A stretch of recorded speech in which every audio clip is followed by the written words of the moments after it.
स्वागत है दोस्तों। आज के मुख्य समाचार में आज देश और दुनिया से कई अहम और बड़ी खबर आ रही है। बात करेंगे हर खबर पर विस्तार से। मोदी से ठेके लेने वालों के सौदे पकड़े जाएंगे। इलेक्ट्रोल बॉन्ड को लेकर खड़गे ने बहुत बड़ा आरोप लगा दिया। इसी के साथ अगली बड़ी खबर में आपको बताएंगे। इजराइल की जनता ने ही खोल दी प्रधानमंत्री नेतन्याहू की पोल, बता दिया क्यों नहीं रोक रहे हैं फलस्तीन में जंग। एक और बड़ी अपडेट, अन्नदाताओं की हुकार, देश भर के किसानों का फिर दिल्ली कूच, बस अड्डे रेल स्टेशनों पर पुलिस का सख्त पहरा। इसी के साथ अगली बड़ी खबर में आपको बताएंगे। 10 मार्च को होगा भारत बंद, शंकराचार्यों ने दिया अल्टीमेट, संतों ने सरकार से की ये मांग। तो चलिए देख लेते आज की पहली बड़ी खबर। मोदी से ठेके लेने वालों के सौदे पकड़े जाएंगे। इलेक्ट्रोल बॉन्ड को लेकर खड़गे ने बहुत बड़ा आरोप लगाया। दरअसल दोस्तों, इलेक्ट्रोल बॉन्ड के मुद्दे पर कांग्रेस अध्यक्ष मल्लिकार्जुन खड़गे ने प्रधानमंत्री नरेंद्र मोदी पर आरोप लगाया है।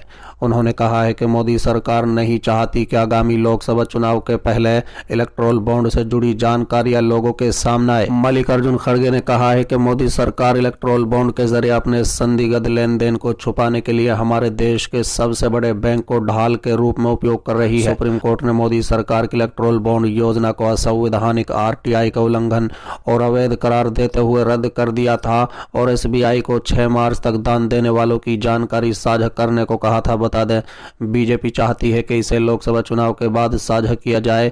इस लोकसभा का कार्यकाल 16 जून को खत्म होगा और एसबीआई ने 30 जून तक का समय मांगा है। खड़गे ने सवाल करते हुए पूछा है कि क्या मोदी सरकार भाजपा के संदिग्ध सौदों को आसानी से नहीं छिपा रही है। बता दें कि कांग्रेस पार्टी ने स्पष्ट किया है कि इलेक्ट्रोल बॉन्ड अपारदर्शी, अलोकतंत्र और समान अवसर को नष्ट करने वाली व्यवस्था थी। लेकिन मोदी सरकार, पीएम और एफएम ने बीजेपी का खजाना भरने के लिए हर संस्थान, आरबीआई, चुनाव आयोग, संसद और विपक्ष पर बुलडोजर चला दिया। अब हताशा, मोदी सरकार तिनके का सहारा लेकर सुप्रीम कोर्ट के फैसले को विफल करने के लिए एसबीआई का उपयोग करने की कोशिश कर रही है। इससे पहले 15 फरवरी को सुप्रीम कोर्ट ने इलेक्ट्रोल बॉन्ड को असंवैधानिक बताते हुए उस पर रोक लगा दी थी। कोर्ट ने कहा है कि एसबीआई 6 मार्च तक इससे जुड़ी जानकारियों को चुनाव आयोग से साझा करे, जिसे चुनाव आयोग अपनी वेबसाइट पर उपलब्ध कराए।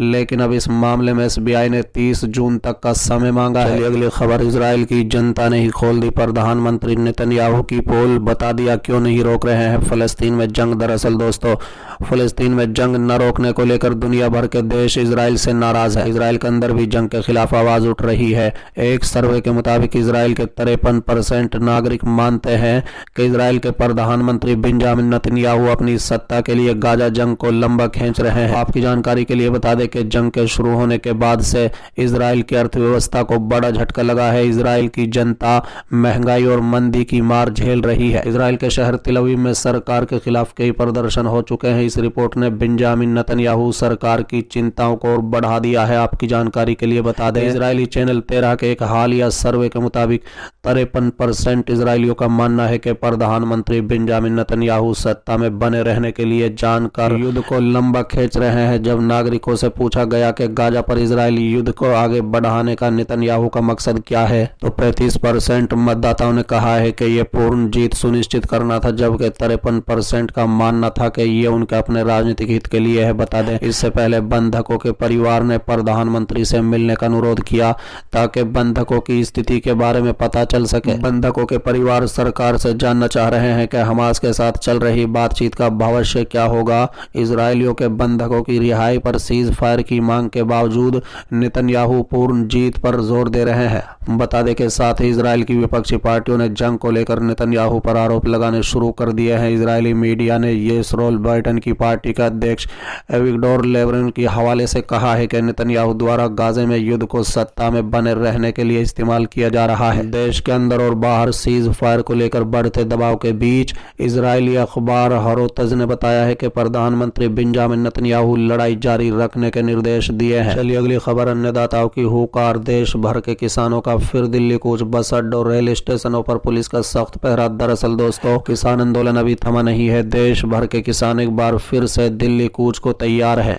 बता दें कि शंभू बॉर्डर पर पिछले काफी दिनों से डेरा डाले बैठे किसान भी आज जंतर मंतर की तरफ जाने की कोशिश करेंगे। किसानों के दिल्ली कूच को देखते हुए पुलिस का एक बार फिर से अलर्ट मोड पर है। बता दें कि राजधानी के सभी बॉर्डर पर पुलिस ने निगरानी बढ़ाने के साथ ही सुरक्षा व्यवस्था चाक चौबंद कर दी है। दिल्ली में कई जगहों पर धारा 144 भी लागू कर दी गई है। किसी को कोई प्रदर्शन करने की इजाजत नहीं है। किसानों ने ऐलान किया है कि बुधवार को विरोध प्रदर्शन जताने के लिए वो एक बार फिर दिल्ली पहुंचेंगे। किसान आंदोलन का नेतृत्व करने वाले संगठनों किसान मजदूर मोर्चा और संयुक्त किसान मोर्चा ने 3 मार्च को देश भर के किसानों से बुधवार को दिल्ली पहुंचने का आह्वान किया था। बस, ट्रेन और मेट्रो से उनके दिल्ली पहुंचने की योजना है। बता दें कि सिंघू बॉर्डर पर पुलिस और अर्धसैनिक बलों के जवानों की तैनाती लगातार जारी है। रेलवे और मेट्रो स्टेशन और बस अड्डों पर बहुत ज्यादा पुलिस बल और अर्धसैनिक बल पहले से ही तैनात किए जा चुके हैं।